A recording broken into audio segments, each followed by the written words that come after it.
Many times as Christians we're told, don't judge, don't judge. And many people, basically they use this to shut the voice of you as a Christian. So you don't have an opinion, you're not allowed to say anything because then they'll say you're being judgmental. But I just want you to remember, this has been perverted, has been twisted in what Jesus was actually saying, because he explained about what he meant by judgment. Because he didn't just say don't judge and you shall be judged, and don't condemn. He said in another place, judge righteous judgment. So he cleared up what he meant by don't judge.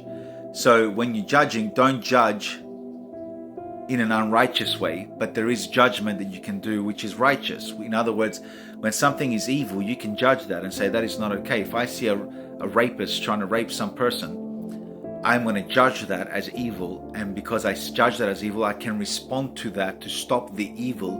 Why? Because I judged it. So I'm allowed to judge that man, he's a rapist and he's wrong what he did, and do something about it. So it's an unrighteous judgment that Jesus is talking about. So stop falling and being shut down by people keep telling you don't judge, when we're meant to speak up, we're meant to have a voice. And because many Christians have been closing their mouths, not speaking, because they've been told that that's not loving if they say the truth. But the most loving thing you can do is tell someone the truth. So many people will tell you what you want to hear, but those who care about you enough to even maybe it'll offend you and hurt you by what they say, but they care enough to tell you the truth about that, just so you can kind of also ponder that side of things.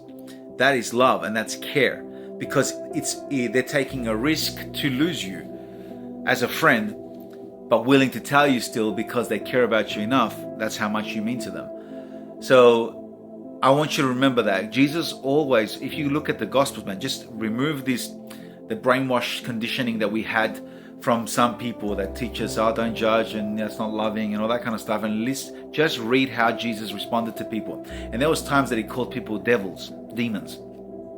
He said, your father's the devil. In the Bible, Jesus said, did I not choose all 12 of you, yet one of you is a devil or is a demon.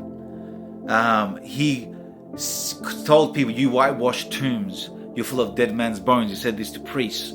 That is judgment. In our days, if we heard someone speaking like this to some hypocrites, then we would say, oh, Jesus was very judgmental, but he was judging righteous judgment. What he was saying was true. And it was, again, calling it for what it is, so they can have the opportunity to hear the truth, and maybe they'll go, man, I am a hypocrite. I am just dead inside, but I'm acting like I'm all this holy, up top, higher than everybody else kind of person. And maybe they'll go, and I'm not, and Lord help me, and they'll repent from that. So I would just want you to remember, guys, raise up your voices, speak, because if you don't, the voice of the evil will grow and increase and influence the world even more than it already has. So speak up and let them call you whatever names they want to call you. Just make sure you check your heart, and the reason you want to warn people or say what you're going to say to people is because you care about them. And if it's driven by care and love, then you're fine in the eyes of God. Now, if the eyes of people, you might not be, because some people don't like hearing the truth.